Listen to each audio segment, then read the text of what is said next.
giặc lầu em. Ôi, cái thác của nó cái chú. Ôi sao tụi cái này? Ôi sao cái chú cái tụi lâu à? Tụi em biết rất sao? Ba lần biết rồi ôi. Ôi ba lần biết rồi nhá. Ôi cái chú cái tụi mấy rồi.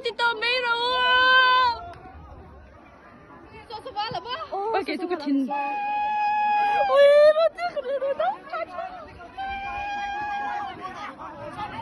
thôi anh nghe ổn.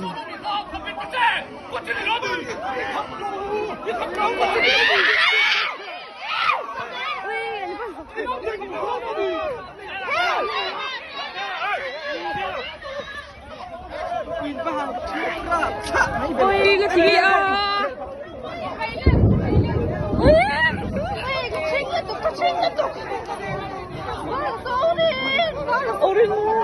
Anh nghe ổn.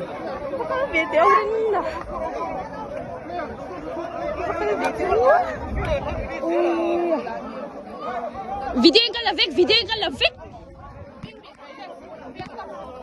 Télé en dessous.